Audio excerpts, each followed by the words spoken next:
Oi, queridos, tudo bem com vocês? Quero compartilhar algo que eu creio que seja muito importante, uma palavra que tem sido gerada já há muito tempo no meu coração. A grande pergunta que eu sempre tive, e não sei se você também é assim, eu sempre gostei de tentar entender por que que eu penso como eu penso, porque eu faço o que eu faço. Uma das grandes perguntas que eu tinha era por que que a gente, qual que é o propósito real da igreja? Qual que é o propósito real de ser um pastor, de pastorear pessoas? Porque se o propósito fosse apenas a salvação, talvez seria muito mais fácil a gente ser salvo e ir para o céu direto. A gente evitava, né, de pecar ou de qualquer coisa assim. Mas não, o Senhor, ele fez uma obra muito maior do que apenas a salvação. Não que a salvação não tenha sido uma grande obra, mas a obra de Jesus ela foi muito além disso. E aí, ouvindo muito ao Senhor, ouvindo muito a pessoas de Deus que compartilham do mesmo entendimento, eu comecei a entender que, na verdade, o grande propósito da gente como cristãos, como filhos de Deus e como ministério, né, o ministério que nós, como igreja, todas as igrejas, nós carregamos é formar filhos de Deus maduros. Formar filhos de Deus maduros. Então a gente vê que Jesus ele fez todo o processo da salvação, mas ele não quer parar apenas na salvação, ele quer formar uma maturidade em nós. A palavra diz em Gálatas, capítulo 4, ela vai dizer assim, Gálatas 4, versículo 1 diz assim: enquanto o herdeiro é menor de idade, ele nada difere de um escravo, embora seja dono de tudo. No entanto, ele está sujeito a guardiões e administradores até o tempo determinado por seu pai. Assim também nós, quando éramos menores, estávamos escravizados aos princípios elementares do mundo. Quando, porém, chegou a plenitude do tempo, Deus enviou seu Filho, nascido de mulher, nascido debaixo da lei, a fim de redimir os que estavam debaixo da lei, para que recebêssemos a adoção de filhos. Porque vocês são filhos, Deus enviou o Espírito do seu Filho ao coração de vocês, e ele clama: Abba, Pai. Assim você já não é escravo, mas filho, e por ser filho, Deus também o fez herdeiro.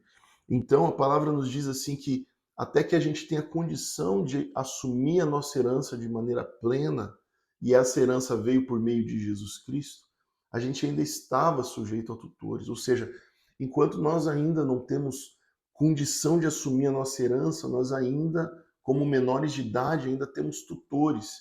E sobre a nossa vida, os tutores da nossa vida foram a lei, né? Elas foram os princípios elementares do mundo, até que Jesus se manifestasse. Então, quando Jesus se manifesta, é o momento em que nós temos a oportunidade de, então, assumir a nossa herança e chegar a um lugar de maturidade. Essa maturidade não iria chegar por meio da lei, mas ela chega agora por meio de Cristo. Então, agora a gente tem condição de assumir a nossa herança. Então, eu creio que a obra de Deus, por meio de Jesus, foi trazer os filhos de volta, né?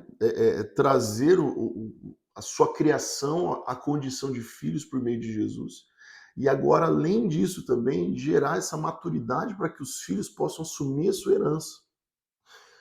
Efésios capítulo 4 vai nos falar a respeito disso. Efésios 4 vai dizer assim, ó, versículo 1: como prisioneiro do Senhor, eu rogo-lhes que vivam de maneira digna da vocação que receberam. Sejam completamente humildes e dóceis, sejam pacientes, suportando uns aos outros em amor. Façam todo esforço para conservar a unidade do Espírito pelo vínculo da paz.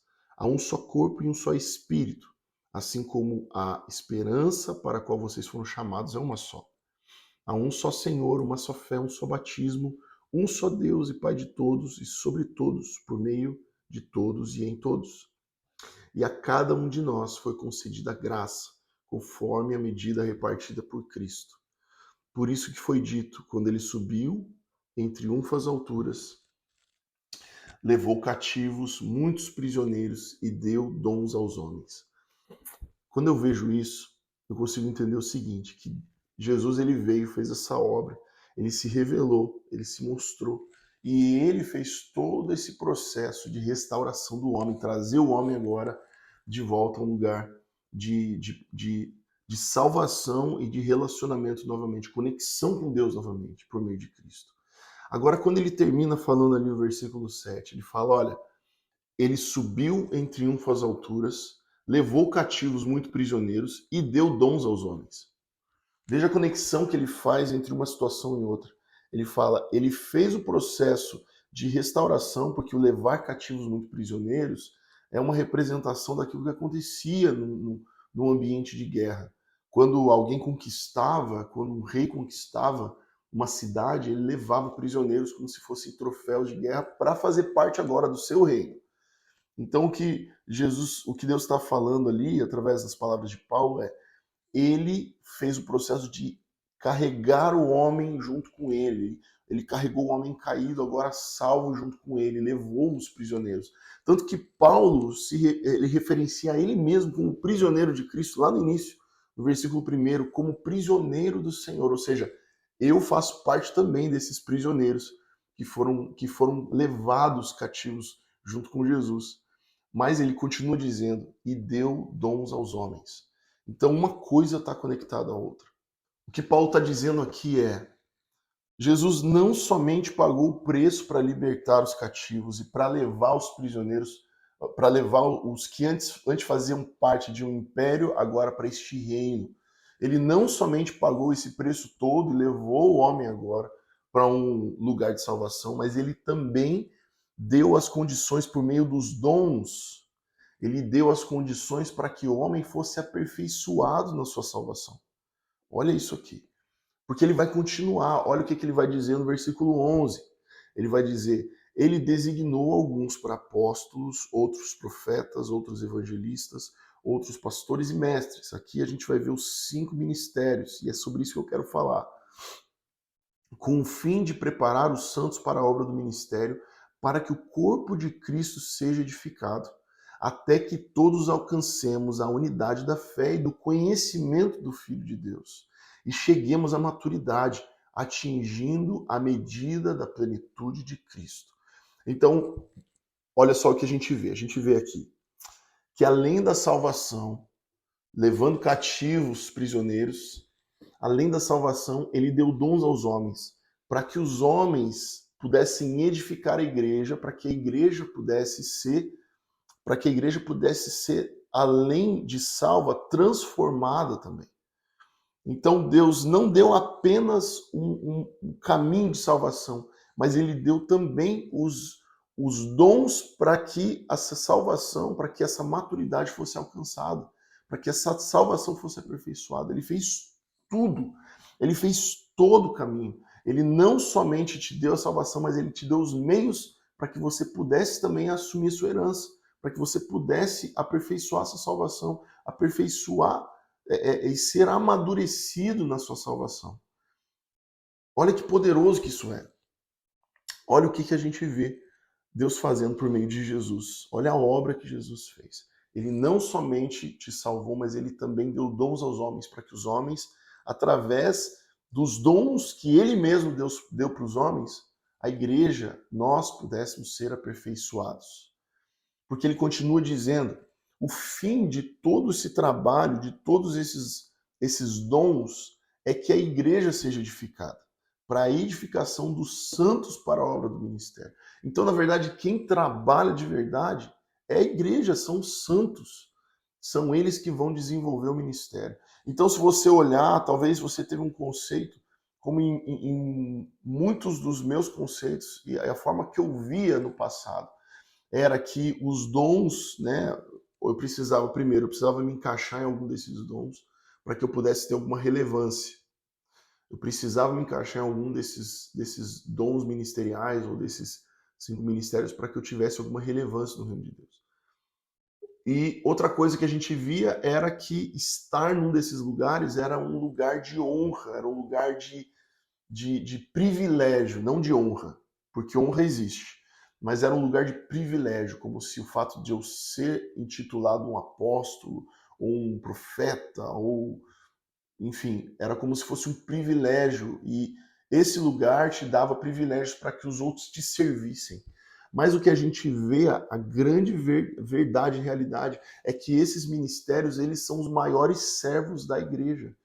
Eles são os maiores servos da igreja. Eles foram levantados para edificar a igreja.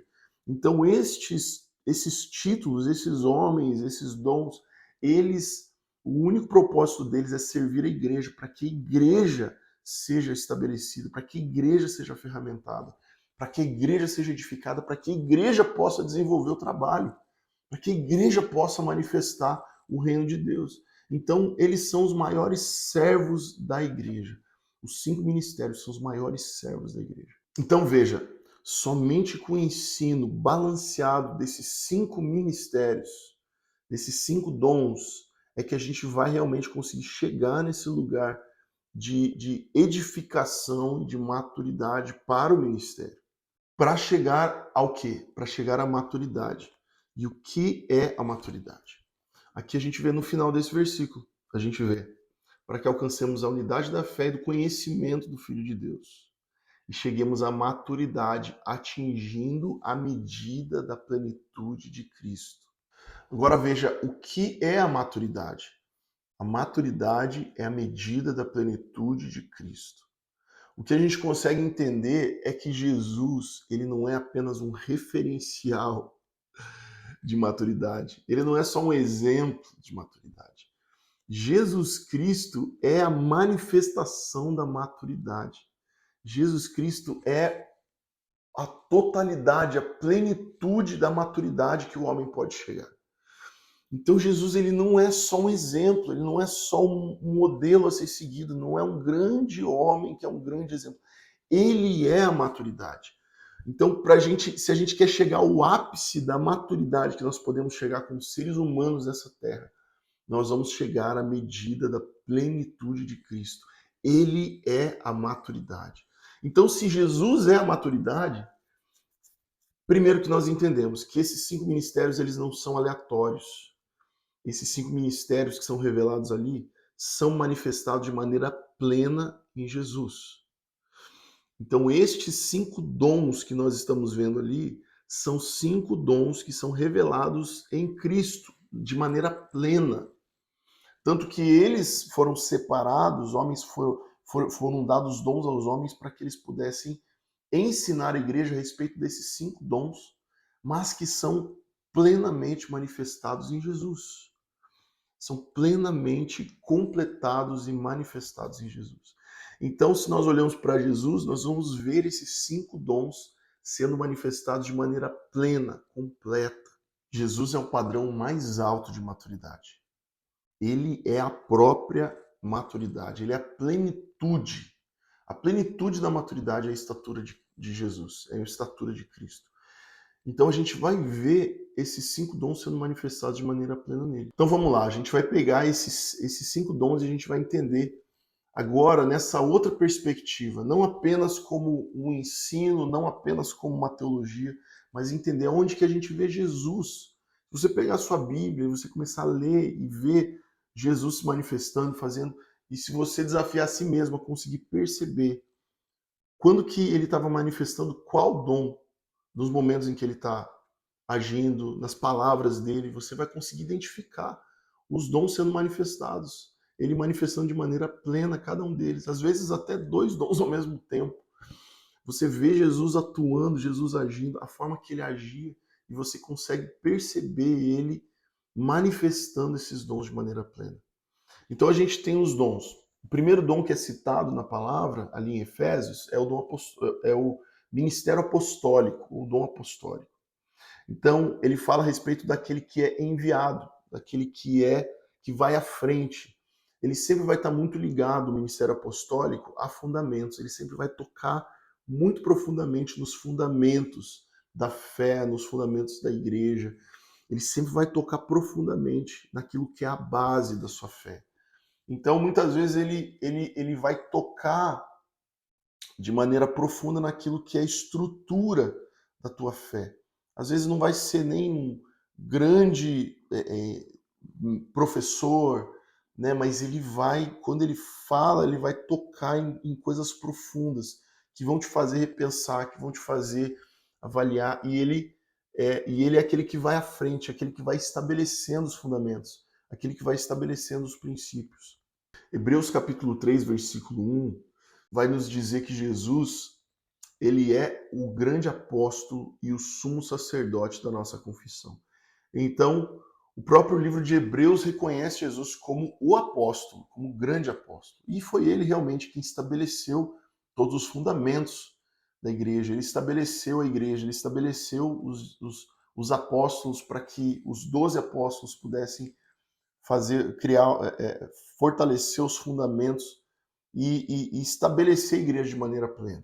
Depois a gente vai ver o ministério profético, que é aquele que percebe, aquele que anuncia a vontade de Deus, aquele que declara a vontade de Deus para o seu povo, aquele que traz direção profética, visão espiritual, ele provê encorajamento, ele provê a percepção, ele ensina a discernir o mundo espiritual que é real, ele ensina a gente a ouvir a voz de Deus, e ele ensina a gente a entender o que Deus está falando, como está agindo. Ele vai dar palavras para a gente, ele vai nos ensinar também a manifestar os dons proféticos, a visão espiritual. Ele traz realmente essa visão para a gente, inclusive nos ajuda a perceber, ajuda a igreja a perceber armadilhas no futuro, armadilhas que podem estar à frente. E mais do que isso, ele confirma, através das palavras proféticas, ele nos ajuda a confirmar a verdade da pregação, a veracidade da pregação e daquilo que está sendo falado. Jesus, olha o que Jesus fez em João capítulo 4, ele vai ter aquele encontro com a mulher samaritana no poço. Ele traz uma palavra profética para ela, dizendo, olha, haverá um dia em que não será nem aqui nem lá que o Senhor será adorado. Né? Então ele começa já a profetizar a respeito do futuro. Olha, no futuro não vai ter um lugar, porque a adoração ela vai estar dentro do homem, ela vai acontecer em qualquer lugar, não é aqui ou não é lá. E aí, quando ele pergunta a respeito, né, da sua casa, ela diz que não tem marido, e ele traz uma visão profética a respeito, uma visão espiritual a respeito daquela mulher. E ele diz, olha, você está certo, porque esse não é seu marido, você teve 5 maridos, e esse não é o seu marido. E ela diz, olha, vejo que tu és profeta. Por que Jesus usou essa palavra, essa visão espiritual? Não foi apenas para simplesmente para se mostrar para ela ou para acusá-la, como muitos podem pensar. Puxa, mas por que Jesus precisava, né, lançar essa palavra? Não foi simplesmente por isso. Ele trouxe essa palavra para comprovar a veracidade daquilo que ele estava falando. Ele estava falando a respeito do futuro, em que a adoração ela não ia acontecer mais apenas naqueles ambientes que os judeus e que os samaritanos imaginavam que era. Mas ele estava dizendo que a adoração ia acontecer de uma outra maneira, ia acontecer por meio do coração do homem, em qualquer lugar, porque o Senhor estaria buscando aqueles que o adoram em espírito e em verdade. E ele, para comprovar a palavra que ele estava lançando sobre ela, ele usou uma visão espiritual, sobrenatural a respeito dela. E ela disse, ela reconheceu, uau, realmente você é um profeta. Então, essa palavra ela foi usada para comprovar e para afirmar a veracidade daquilo que Jesus estava falando. Então, o ministério profético, ele funciona muito dessa maneira. Eu sei que muitos entendem de uma outra maneira ou que usam até isso de uma maneira errada, mas o ministério profético ele é muito importante, assim como os outros ministérios, os outros dons. O dom profético, o ministério profético, ele é essencial para a igreja e é necessário para a igreja. E é necessário para nós, como pessoas, como filhos de Deus, para que nos tornemos maduros, a gente precisa também carregar uma porção desse dom e desse ministério profético. O ministério evangelístico ele fala a respeito da paixão pelas almas perdidas, a paixão pelos que não foram salvos, por aqueles que estão perdidos no mundo. A gente vê o ministério evangelístico fluindo de Jesus de uma maneira muito natural. A palavra diz que ele tinha paixão pelos perdidos. Lá em Mateus capítulo 9, A palavra diz que quando Jesus ele estava se posicionando para atravessar o mar e ele estava subindo no barco. E quando ele vê a multidão, a palavra diz que ele sentiu uma grande compaixão daquele povo, porque eles eram como ovelhas desgarradas, ovelhas sem pastor. E Jesus teve grande compaixão, e ele voltou, e então esteve com aquela multidão, e pregou aquela multidão, e amou aquela multidão. Então Jesus ele tinha um grande amor pelas almas perdidas, ele tinha um grande amor por aqueles que ainda não haviam sido achados, encontrados, porque eles andavam como ovelhas sem pastor, porque a lei ela não era suficiente para trazer um lugar de plenitude, plena salvação para aqueles que estavam perdidos. Aquele momento era o momento em que a lei ela separava os ditos santos daqueles que não tinham acesso. Então apenas uma pequena porção tinha acesso à lei, podia se dizer, ou podia se intitular como sendo pura, o restante da multidão não tinha acesso àquilo. E Jesus olhava para aquilo e falava, ele tinha compaixão. Então essa compaixão se manifesta no coração evangelístico. A igreja, ela aprendeu a viver para dentro, gente. A igreja ela aprendeu a viver para dentro, ela perdeu esse coração. Por isso que nós precisamos trazer de volta, nós precisamos de homens que nos ensinem, que tragam essa carga, esse coração evangelístico de novo para a igreja, para dentro da igreja, para que a igreja possa olhar para fora e começar a ter paixão novamente pelas almas perdidas, por aqueles que estão perdidos lá fora. E o coração evangelístico ele manifesta isso. Enquanto a igreja aprendeu a viver demais para dentro, e aprendeu a viver apenas os seus próprios rituais, os seus ritos, o coração evangelístico ele olha para fora, ele não consegue se satisfazer em viver só para dentro. Ele precisa viver para fora. Por isso que os grandes evangelistas, geralmente eles estão do lado de fora, eles não conseguem mais acessar o espaço interno da igreja, porque eles não se encaixam mais na igreja, por causa da forma que a igreja aprendeu a viver. Então eles vivem do lado de fora. Então hoje nós precisamos resgatar os evangelistas e trazer os evangelistas de volta para dentro. Mais um coração, uma igreja que é madura, uma igreja que é completa, é plena em Cristo, ela vai ter essa porção do evangelismo também, do ministério evangelístico dentro dela, e ela vai viver também essa paixão, ela vai ter essa porção também dentro dela. Ministério pastoral, que é um ministério que cuida, que ama, que é apaixonado por pessoas, que acalenta, que apacenta, que caminha junto, que carrega a carga junto, que chora junto, que sorri junto. Coração pastoral, a gente consegue identificar rapidamente quem é um pastor, como é um coração pastoral. E eu creio que o coração pastoral, ele é o que é um dos mais revelados na palavra de Deus por meio de Cristo, como ele cuidava, como ele apacentava os seus discípulos, como ele apacentava também as multidões, ele cuidava.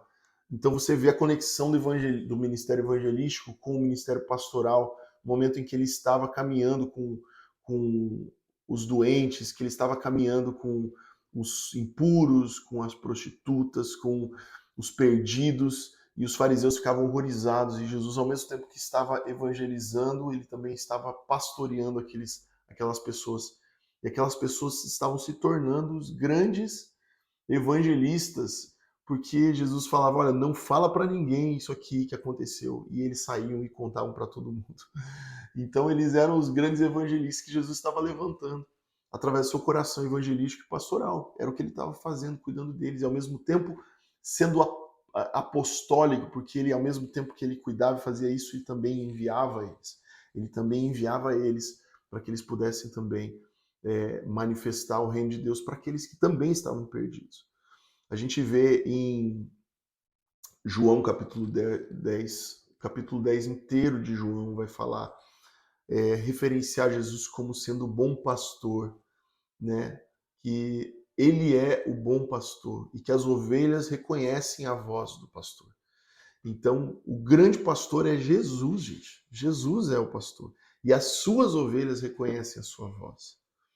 E tantas vezes a igreja, distorceu essa visão, mas Jesus é o grande pastor. Nós somos colaboradores. de um grande ministério de Jesus, e ele é o grande pastor da igreja.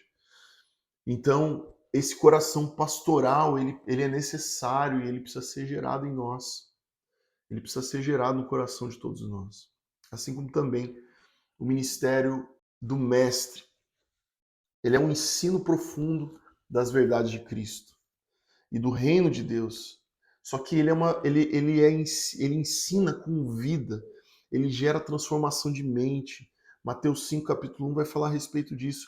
Quando Jesus começa a ensinar, né, a respeito das verdades do Evangelho no Monte das Bem-aventuranças, ele vai ensinar a respeito de coisas profundas.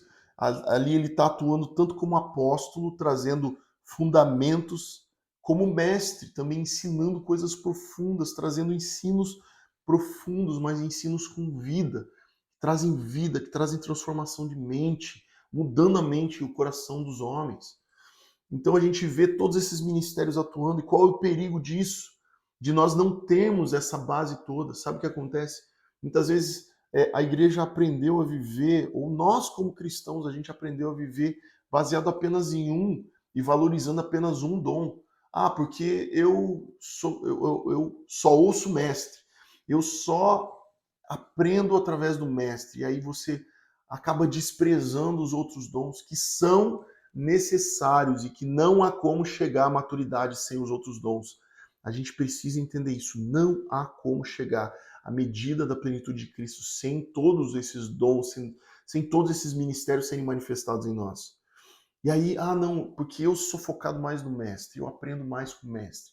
E aí você vive um ministério vazio, cheio de letra, mas sem vida nenhuma, sem compaixão, sem humildade.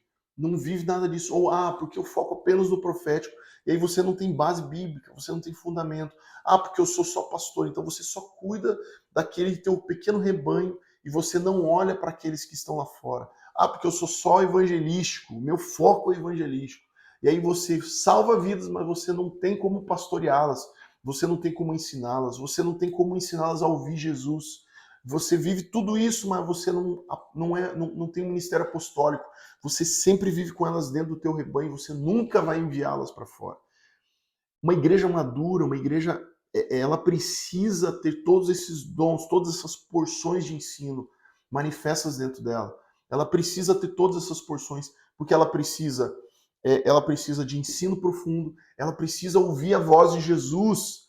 Hebreus 1 vai falar que antes o Senhor, Deus falava através dos seus profetas, hoje ele fala através do Filho.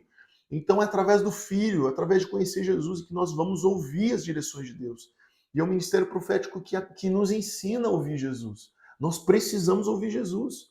Nós não podemos viver uma vida cristã sem ouvir aquele que realmente fala, aquele que realmente fala à igreja, aquele que realmente fala aos nossos corações, que é Jesus. A gente precisa aprender a ouvi-lo através do ministério profético. Então, se a gente não tem todas essas funções, a gente salva vidas, traz elas para dentro da igreja, cuida delas, pastoreia elas, ensina elas a ouvir Jesus e envia elas através do ministério apostólico.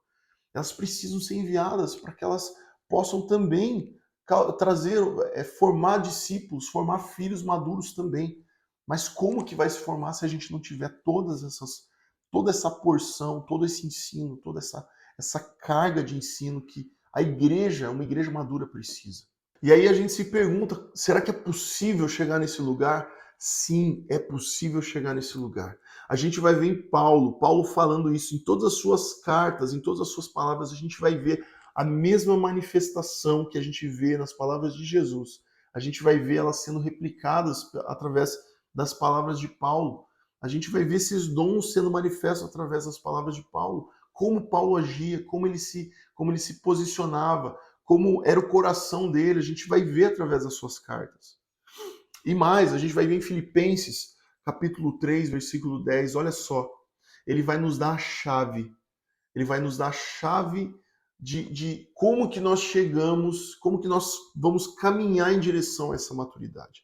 Ele vai começar dizendo no capítulo 3 de Filipenses, ele vai dizer, olha, se tinha alguém que poderia se achar no meio disso tudo, porque tem títulos, porque tem conhecimento, porque tem história, porque tem pedigree, seria eu. E ele fala, olha, eu tenho isso, tenho tudo.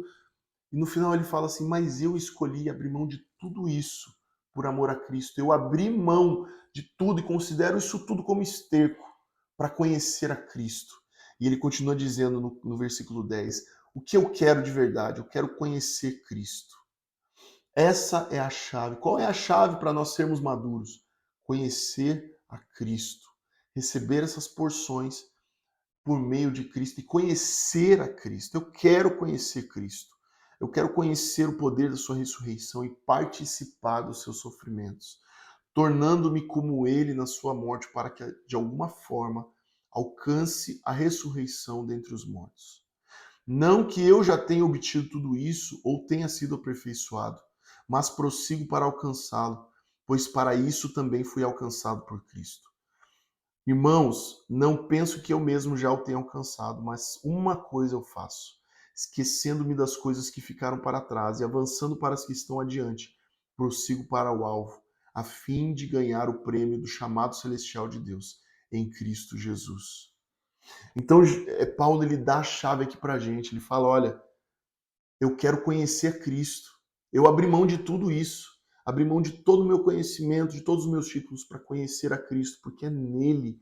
Eu quero participar dos seus sofrimentos, para tornar-me como ele na sua morte. E ele dá a chave que é a chave de Jesus. Ele fala: não que eu já tenha obtido tudo isso. Não que eu já tenha plenamente sido aperfeiçoado. Mas uma coisa eu faço, eu continuo buscando, eu esqueço daquilo que eu já vivi, daquilo que eu já fiz e foco nas coisas que estão adiante. Foi a coisa que Jesus mais nos ensinou, humildade. Quem não alcançou maturidade não tem humildade. A humildade é um grande fruto da maturidade. A humildade é o grande fruto da maturidade. Pessoas humildes são pessoas maduras. Pessoas que reconhecem que ainda não alcançaram. Pessoas que reconhecem que ainda não têm todo o conhecimento. Sabe, o que a gente mais vê são pessoas que quando tem pouquinho, sabe, um pouquinho de algo, elas já acham que elas já podem julgar, que elas já podem estar acima, que elas já não precisam receber dessas outras pessoas, que elas não precisam mais receber essa carga, que elas não precisam aprender mais com o ministério profético. Elas não precisam mais aprender com o ministério evangelístico, porque elas já chegaram num patamar. Não, eu não preciso mais aprender com essas pessoas porque eu já tenho um conhecimento, eu já tenho uma carga. Gente, essa é a maior prova de que você precisa urgentemente, você precisa de arrependimento, você precisa conhecer Cristo. Porque um dos grandes frutos que Jesus demonstrou era humildade. Jesus era o coração mais humilde que você vai ver. E esse mesmo coração vai ser manifesto em Paulo. Paulo dizendo, olha, não que eu já tenha alcançado. Gente, é Paulo falando, gente. Paulo falando. Paulo tinha todas as condições de ser o cara. Ele é o cara, para mim, depois de Jesus, depois da história de Jesus e Pedro ali também manifestando. Paulo era o grande cara, era o grande apóstolo para mim. E ele falando, olha, eu ainda não alcancei, gente. Eu continuo buscando. Isso é um coração humilde.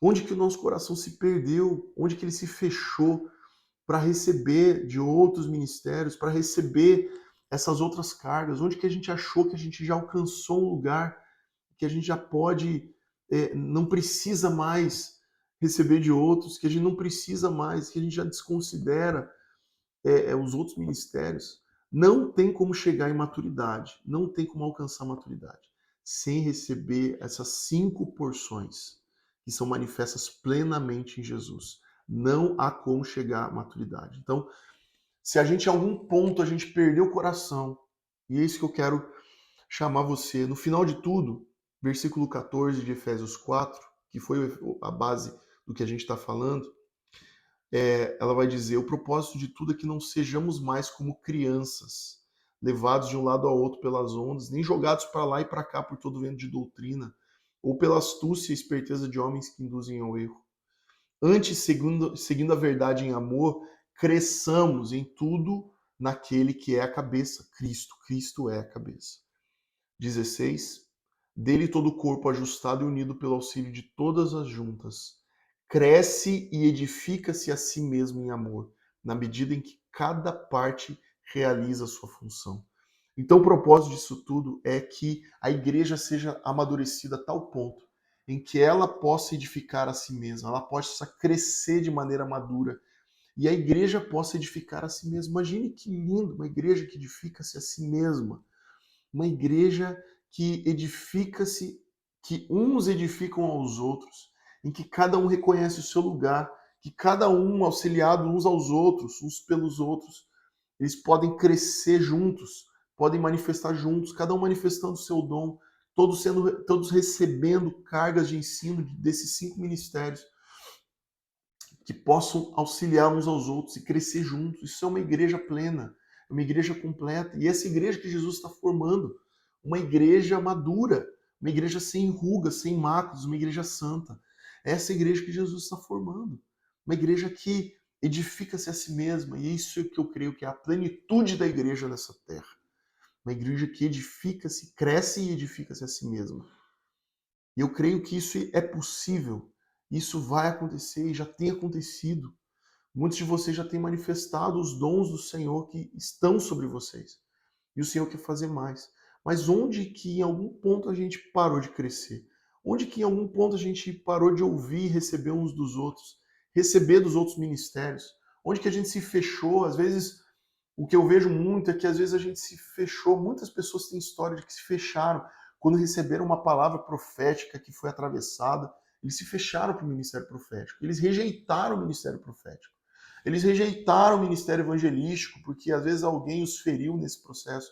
Eles abandonaram, às vezes o evangelista que abandonou o ministério pastoral porque se frustrou com a igreja, se frustrou com o ministério, se frustrou em cuidar de pessoas e caminhar com pessoas. Onde que o nosso coração pode ter se fechado para isso? E eu quero, esse é um convite para você.